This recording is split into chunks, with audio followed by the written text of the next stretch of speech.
जी जान लगा करके तुम मेहनत से कमाओ, कोई भी मुश्किल हो तुम हिम्मत से टकराओ, पानी से नहाओगे तो कपड़े ही बदलोगे, इतिहास बदलना है पसीने से नहाओ, इतिहास बदलना है पसीने से नहाओ। आखिर के कुछ वक्त आपके पास बचे हैं और ये जो वक्त बचा है ये आपकी ज़िंदगी अगले आने वाले 4-5 सालों को डिसाइड करने वाला वक्त बचा है। आपको ये ध्यान देना है कि हमें किस तरीके से स्ट्रेटजी बनानी है, कितने कितने घंटे हमें पढ़ने हैं, ताकि हम वो उस आपका जो आने वाला कुछ 4-5 साल है आप किन किन लोगों के साथ बिताएंगे। ये वो वक्त है जहाँ पर आपको ये समझना है कि हमें हमारे जो मोबाइल के रील्स हैं, इंस्टाग्राम के रील्स हैं, यूट्यूब के शॉर्ट्स हैं, उन पर वक्त बिताना है या अपनी सिर्फ बुक पे वक्त बिताना है। ये अब आपको समझना है कि आप किस पर वक्त बिताना चाह रहे हैं। आपको ज़रूरत इस बात से महसूस होनी चाहिए कि इस वक्त जो आपको काम करना है वो सिर्फ आपका रिवीजन है, इसके अलावा और कोई काम आ नहीं सकता है। हम अगर बात करें तो सीबीएसई बोर्ड का एग्जामिनेशन 7 तारीख से शुरू हो रहा है, आईसीएसई बोर्ड वालों का 26 तारीख से हो रहा है, लेकिन आप ये मान सकते हैं कि उनका शुरू हो रहा है 13 तारीख से, जो पहला पेपर केमिस्ट्री का है और सबका पहला पेपर केमिस्ट्री है। और इसके जस्ट खत्म होने के बाद आपके पास 15 से 20 दिन बचेंगे, जिसके बाद आपको जेईई का एग्जाम देना है, कुछ लोगों को सीयूईटी भी देना है। लेकिन अब अगर आप ये सोच रहे होंगे कि कंपटीशन किस तरीके का बढ़ गया है, तो कंपटीशन बढ़ा भी है और नहीं भी बढ़ा है। बहुत सारे ऐसे लोग हैं जो कुछ नहीं करेंगे, उनको वक्त चाहे जितना दे दिया जाए, उन्हें चाहे जितनी वक्त फराहम कर दिया जाए, लेकिन वो कुछ नहीं कर पाएंगे क्योंकि वो लेजी हैं। अच्छा 4 दिन का वक्त मिला है, जो गैप होता है उनके बीच में कुछ लोग अरे अभी तो 4 दिन है बाद में कर लेंगे, बाद में कुछ नहीं होता है। जो लोग आज और जिनकी प्रिपरेशन 1-2 साल से बढ़िया चल रही है, आपको सिर्फ एक काम करना है कि आप जाकर सिर्फ एक काम करें, रिवीजन, उसके अलावा और कोई काम नहीं। बात करें स्ट्रेटजी कि आपको किस तरह पढ़ना चाहिए, स्पेशली इन केमिस्ट्री, क्योंकि अगर आपको जेईई निकालना है ये सब आपको बताएंगे कि सिर्फ अगर जिसका केमिस्ट्री अच्छे से तैयार है तो आपका कट ऑफ क्लियर करने का काम जो है वो खुद केमिस्ट्री कर सकता है। और केमिस्ट्री इतना आसान सब्जेक्ट है, जिन लोगों को मुश्किल लगता है उन लोगों के लिए मुश्किल तो है, लेकिन जिनके लिए जिनको समझ में आ गया है उनके लिए बहुत आसान सब्जेक्ट है, जो आप काम कर सकते हैं, जिस पर आप फोकस कर सकते हैं। कोशिश करते हैं कि उसको डिवाइड करें 3 पार्टों में। देखें केमिस्ट्री बेसिकली डिवाइड है 3 पार्टों में। एक फिजिकल केमिस्ट्री है, एक इनऑर्गेनिक है और एक है ऑर्गेनिक। अगर मैं आपको बोलूं कि इनमें से तीनों में से कौन सबसे ज्यादा टफ है, तो टफ वैसे तो जनरली कोई नहीं है। किनके क्वेश्चन आप सबसे ज्यादा जल्दी कर सकते हैं, तो मेरा ये मानना है कि आप ऑर्गेनिक केमिस्ट्री सबसे पहले अटेम्प्ट करें, क्योंकि आप जब ऑर्गेनिक केमिस्ट्री सबसे पहले अटेम्प्ट करते हैं तो आपको सिर्फ प्रोडक्ट देखना है। अगर आपको आता है तो आता है, नहीं आता है तो फिर नहीं होगा। फिजिकल केमिस्ट्री में आपको थोड़ी कैलकुलेशन मिलती है, इनऑर्गेनिक केमिस्ट्री में भी कभी कभी आपको हाइब्रिडेशन निकालने में, सेफ्टी के रूल्स निकालने में आपको हो सकता है थोड़ा सा समय जाए, लेकिन इनमें कोई समय जल्दी से जाता नहीं है। इनको प्रिपरेशन करने के लिए तरीका क्या होना चाहिए, किस तरह प्रिपेयर किया जाए। ऑर्गेनिक केमिस्ट्री बेसिकली आपका सबसे बेसिक जो चीज़ है उसे बोलते हैं जीओसी। जिनको जीओसी तैयार है, जिनको पता है कि इलेक्ट्रॉन डिस्प्लेसमेंट इफेक्ट क्या होता है, जिनको पता है कि रेजोनेंस क्या होता है, जिनको पता है कि आइसोमेरिज्म किस तरह हम कर सकते हैं, तो अगर आपका ये पहले वाला पोर्शन जो क्लास 11th में हाइड्रोकार्बन से रिलेटेड है वहाँ तक जिसका तैयार है, उनके लिए तो बहुत बड़ा चांस है कि इसमें बेहतर कर पाएंगे वो। जिनका नहीं तैयार है, मैं चाहूँगा कि आप वन शॉट किसी का वीडियो देख लें, जिससे आपको थोड़ा सा आइडिया हो जाए कि इंडक्टिव इफेक्ट लगता है कहाँ पे लगता है, मेसोमेरिक इफेक्ट कहाँ पे लगता है, या और अदर चीज़ें कहाँ पर लगती हैं, ताकि आपको ये आइडिया हो जाए कि ऑर्गेनिक केमिस्ट्री कैसे वर्क करती है, ताकि आपको ये पता हो जाए कि बॉन्ड के जो क्लीवेज होते हैं वो किस किस प्रकार के होते हैं। नहीं तो आपको ये समझ में नहीं आएगा न्यूक्लियोफाइल अटैक क्यों कर रहा है, इलेक्ट्रोफाइल क्यों अटैक नहीं करता है। अगर आपको ये बेसिक डिफरेंस नहीं पता है तो आपको हो सकता है थोड़ी सी मुश्किलात हो जाए इस पर्टिकुलर फेज में। अदर देन दैट, जो आपका जो 12th का पोर्शन है, जहां पर सबसे ज्यादा क्वेश्चन पूछे जाते हैं, इनमें से कोई चैप्टर मैं ऐसा नहीं कह सकता हूँ बहुत ज्यादा इंपॉर्टेंट है, सबसे क्वेश्चन पूछे ही जाते हैं जनरली।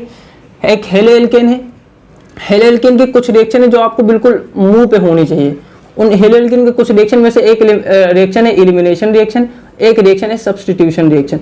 ये 2 रिएक्शन इतनी पूछी जाती हैं। एलिमिनेशन रिएक्शन बहुत ढेर सारी बार पूछी गई, केज का यूज बहुत ज्यादा किया गया है, और उसी के साथ साथ substitution reaction, SN reaction, SN1 और SN2। SN2 तो आपको जनरली मिल जाएगा, कोई भी न्यूक्लियोफाइल देगा इस पर अटैक करवा देगा। आप गैब्रियल थैलेमाइड भी देखे होंगे तो वहां पे SN2 हो रहा है, तो SN2 तो खूब ज्यादा ही आता है। तो अगर आप इनको पढ़ के नहीं जा रहे हैं, इनको समझ के नहीं जा रहे हैं, तो थोड़ी सी मुश्किलात आपके लिए पैदा हो सकती हैं। तो इनको आप सबसे पहले कवर कर लेंगे ऑर्गेनिक केमिस्ट्री के फेज में, क्योंकि कुछ नेम्ड रिएक्शन है, अगर वो आपको आती है, रायमर्टिमन रिएक्शन है, इफ यू नो, अदरवाइज कोई बात नहीं। लेकिन अगर आपको ये थोड़ा सा मैकेनिज्म का आइडिया हो जाए, जैसे एडिशन रिएक्शन जो हाइड्रोकार्बन में आपने पढ़ी है आपने, कुछ रिएक्शन है जो 100% आती है, उनमें से एक रिएक्शन का नाम है ओजोनोलिसिस। ओजोनोलिसिस एक ऐसी रिएक्शन है भाई साहब जो हमेशा पूछी गई है, जेईई मेंस में ऐसा हो नहीं सकता कि नहीं आएगा। और मैं आपको एक चीज जरूर रिकमेंड करूंगा कि आप उसे पढ़ के जाएं, एनसीईआरटी ऑफ हाइड्रोकार्बन। जितनी रिएक्शन है सब रट लें, समझ लें, कई बार पूछा गया है और ऐसी रिएक्शन है जिस पर आपका ध्यान नहीं जाता है। सिर्फ नेम्ड रिएक्शन, एसएन रिएक्शन पे आपका ध्यान जाएगा और उन पे ध्यान नहीं जाता है, जनरली मैं बता रहा हूं। तो उसको आप अगर जाएंगे पढ़ेंगे तो थोड़ा सा आइडिया हो जाएगा, बाकी आपने रिविजन जो किया है वो तो बेहतर है। फिर उसके बाद इनमें से एक बहुत इंपॉर्टेंट चैप्टर है जिसका नाम है एल्डिहाइड एंड कीटोन। इससे क्वेश्चन बहुत ज्यादा इस वजह से बनते हैं, इसकी बहुत ज्यादा रिएक्शंस है। रिएक्शन क्या क्या है इनकी? रिएक्शन है कि nucleophilic addition reaction, nucleophilic addition reaction. दूसरी रिएक्शन इसकी नेम्ड रिएक्शन ही अपने आप में बहुत ज्यादा सफिशिएंट है, जो दो रिएक्शन है, अल्डोल कंडेंसेशन एंड केनिजारो। ये दो रिएक्शन बहुत पूछी गई हैं और बहुत पूछी जाती हैं। प्रोबेबली है कि इस साल भी जेईई के अंदर किसी न किसी अटेम्प्ट में आपको दिखेगी, 100% दिखेगी, कोई दो राय नहीं है इसमें। और इंट्रामोलेक्युलर कंडेंसेशन तो खूब दिखता है। तो अगर आप ये करके नहीं जाएंगे एल्डिहाइड कीटोन कार्बोक्सिलिक एसिड, जो कि आपके बोर्ड में भी ओवरलैप हो रहा है, तो मुश्किलात थोड़ी सी हो जाएंगी। तो ये है ऑर्गेनिक का पार्ट जिसमें आपको करना, बाकी बायोमोलिक्यूल है आप पढ़ें, कैसे पढ़ेंगे वो आपका कंसर्न है। और थोड़ा सा अगर आप एनसीईआरटी के थ्रू जाएंगे तो जेईई मेंस आपका बहुत आसान होने वाला है। दूसरी बात करते हैं फिजिकल केमिस्ट्री की। फिजिकल केमिस्ट्री का जो सबसे बेसिक है वो फिजिकल केमिस्ट्री का बेसिक है, जो पहला चैप्टर आप पढ़ते हैं क्लास 11 में, some basic concept of chemistry.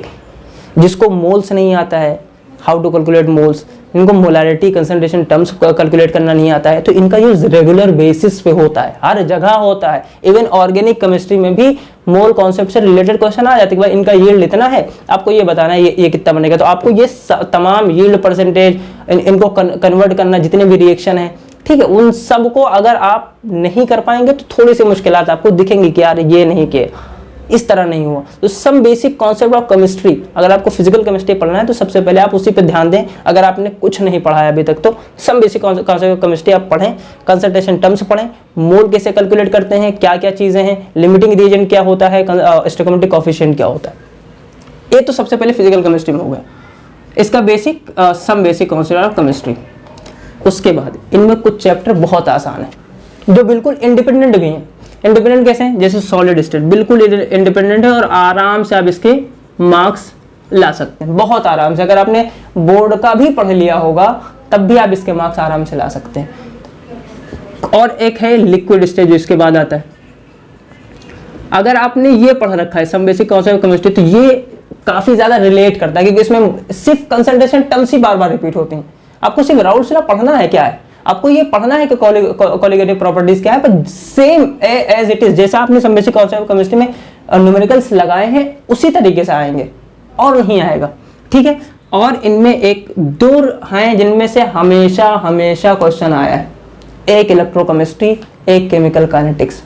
पढ़ लीजिए, रट लीजिए, कैसे भी कर लीजिए, जाइए इसके साथ। इलेक्ट्रोकेमिस्ट्री, केमिकल काइनेटिक्स से क्वेश्चन 100% आपको दिखेगा, किसी भी उससे दिख सकता है। आपको फैराडे लॉ से भी क्वेश्चन पूछा जा सकता है, आपको नस्ट इक्वेशन से भी क्वेश्चन पूछा जा सकता है, इवन आपको ये भी पूछा जाता है कौन ऑक्सीडाइजिंग एजेंट है, कौन रिड्यूसिंग एजेंट है। इस पे भी क्वेश्चन आया, 2017 का क्वेश्चन मौजूद है, उसके बाद भी, उससे पहले भी आए हैं, उसके बाद भी आए हैं। तो आप ये अगर कुछ पोर्शन है जिनको आप समझ जाएंगे, कर लेंगे, तो इस तरह आप कर सकते हैं। और अपनी जो आपकी पढ़ाई है ना उसको कई पार्ट में, कई फ्रैक्शन में डिवाइड करिए और उसके बाद उस पर बढ़िया से फोकस करिए, ठीक है। इलेक्ट्रोकेमिस्ट्री, केमिकल काइनेटिक्स हो गया। इसमें एक और चैप्टर है जो बहुत आसान, अगर आपने क्लास 11 में थोड़ी सी सिंसियरिटी के साथ गैसियस स्टेट पढ़ा होगा तब आप अच्छे से कर पाएंगे उसे। गैसियस स्टेट अगर आपने पढ़ा होगा तो उसे आराम से करना है। पीवी इक्वल टू एनआरटी ये लगाना है, जनरली कुछ नहीं लगाना है इसके अलावा। वो अगर आप कर पाएंगे तो बहुत बेहतर होगा कि आपके कुछ क्वेश्चन जो 2-3 क्वेश्चन मिलेंगे, आप वो आसानी के साथ कर सकते हैं। कंटेनर को मिक्स कर दिया, ये कर दिया, वो कर दिया, जिस टाइप के आपने क्वेश्चन देखे होंगे वो आपके लिए बहुत काम आ सकते हैं। ठीक है, मैं थर्मोडायनेमिक्स और आयनिक इक्विलिब्रियम इस वजह से नहीं बता रहा हूं क्योंकि अगर आपने पढ़ा है तब तो इसके पीछे जाइए, अदरवाइज सिर्फ जो आपने लिख रखा होगा ना वही पढ़ के जाइए। इसके कॉन्सेप्ट अगर आप अब समझने बैठेंगे तो मेरे ख्याल से उससे बेहतर है कि आप कोई और पोर्शन कर लेंगे जहां से मार्क्स मिल जाएगा। पॉसिबिलिटी है कि आप इसके क्वेश्चन नहीं कर पाएंगे अगर आपने ठीक तरीके से फिजिकल केमिस्ट्री नहीं पढ़ा है। तो आपको आयनिक इक्विलिब्रियम और थर्मोडायनेमिक्स के क्वेश्चन थोड़े से डिफिकल्ट, थोड़े नहीं थोड़े ज्यादा डिफिकल्ट मिल सकते हैं, जो कि नहीं होते हैं जनरली। इनऑर्गेनिक केमिस्ट्री में दो चैप्टर जो जिनमें रटना नहीं है, जो बेसिकली जिसके लिए बदनाम है इनऑर्गेनिक केमिस्ट्री बहुत ज्यादा कि रटना बहुत पड़ता है। 2 रिएक्शन है, 2 चैप्टर्स हैं इसमें जिनमें आपको रटना नहीं पड़ता है। एक क्लास 11th में है, क्लास 12th में। क्लास 11th वाले चैप्टर का नाम है केमिकल बॉन्डिंग, ठीक है, केमिकल बॉन्डिंग। और एक पहले वाले चैप्टर का नाम है पीरियड टेबल। वो अगर आप पढ़ते हैं तो वो जाहिर सी बात है आप कर ही लेंगे, नहीं पढ़े होंगे तो बेसिक तो उसका वही है। जैसे इसका basic basic concept of chemistry, इसका बेसिक जीओसी, तो इनऑर्गेनिक केमिस्ट्री का बेसिक है वो क्या, पीरियड टेबल। लेकिन उसके बाद 2 चैप्टर केमिकल बॉन्डिंग और कोऑर्डिनेशन कंपाउंड, इनसे भर भर के क्वेश्चन आते हैं। केमिकल बॉन्डिंग से specially in the field of in the concept of क्या बोलते हैं, मॉलिक्यूलर ऑर्बिटल थ्योरी, खूब ज्यादा क्वेश्चन पूछे गए, हर बार क्वेश्चन पूछे गए। हाइब्रिडाइजेशन से क्वेश्चन पूछे जाते हैं, शेप से क्वेश्चन पूछे जाते हैं। आप ये क्वेश्चन बहुत आसानी के साथ कर सकते हैं, बहुत ज्यादा टाइम नहीं देना है इनमें, बहुत आसानी के साथ ये क्वेश्चन कर सकते हैं। तो इन दोनों चैप्टर को आपको पढ़ के जाना है। उसके बाद इनऑर्गेनिक केमिस्ट्री में आपको S block, P block, D block, F block मिलते हैं। और ये सारे ब्लॉक जो हैं आपको सिर्फ और सिर्फ अगर आप एनसीईआरटी रीड करके जाएंगे, सिर्फ और सिर्फ एनसीईआरटी रीड करके जाएंगे तो आप 70 to 80% इसका स्कोर कर सकते हैं। 70 to 80% इस जितने ब्लॉक वाले चैप्टर हैं इससे कर सकते हैं। हाइड्रोजन हो गया है ना, S block, P block, D, इन सब से आप सिर्फ उतना ही कर सकते हैं जितना आप एनसीईआरटी रीड करके जा सकते हैं। बहुत जरूरी है, मस्ट है इनऑर्गेनिक केमिस्ट्री के लिए। अब बात ये आती है, ये तो हो गई केमिस्ट्री की स्ट्रेटजी। अब आपको कैसे बैलेंस करना है बोर्ड एग्जामिनेशन को और आपके नीट और जेईई एग्जामिनेशन को। आपको एक चीज समझनी है कि अभी आपके पास तकरीबन 60 से 60 दिन बचे। उन 60 दिनों में सबसे पहले जो आपका बोर्ड एग्जामिनेशन आ रहा है ना, उसका जो टर्म 2 का जितना भी सिलेबस है उसे तो बिल्कुल ही चार्ट डालिए, बिल्कुल 1 to all चार्ट डालिए, जितना भी हो सकता है कर लीजिए। 12th का ज्यादा परसेंटेज आता है, इसमें कोई दो राय नहीं है, और ये आपको काम भी देगा, बहुत ज़्यादा काम देगा, क्योंकि 12th का 60% आपका आता है किसमें, हमारे जेईई एग्जामिनेशन में। तो अगर आप ये 12th का टर्म 2 बढ़िया से कर लेंगे, टर्म 1 वाला अभी आपने रिसेंटली पढ़ा है, इन दोनों को कंबाइन करके पढ़ लेंगे तो आपका बहुत बेनिफिट हो जाएगा। 13 तारीख को एग्जामिनेशन है एसएससी बोर्ड वालों का केमिस्ट्री का, और 7 तारीख को है एग्जाम केमिस्ट्री का इनका सीबीएसई बोर्ड वालों का। तो आप अगर ध्यानपूर्वक समझें तो आज जब भी आप इसे देख रहे होंगे बहुत कम समय बच रहा होगा आपके पास। तो जो आपका टर्म 2 का सिलेबस है, अगर आप उसे बढ़िया से कर लेंगे तो वो आपके ओवरलैप हो रहा है जेईई और नीट के साथ, तो आप इसके साथ बहुत बढ़िया कर सकते हैं। दूसरी बात, अपने आप को स्टे मोटिवेटेड, हमेशा मोटिवेशन के साथ रहना है कि हम बेहतर कर देंगे, फोड़ देंगे, इस एग्जाम को करके आएंगे, कैसे भी करके आएं, और ये आपको करना है हर हाल में। मैंने एक शेर लिखा था, वक्त हो सकता है आज आपका बुरा हो, एक कि कभी चेहरे पे गम कभी इस पे नूर है, कभी चेहरे पे गम कभी इस पे नूर है, हर शख्स पुकारेगा कि मेरा ज़ुहूर है।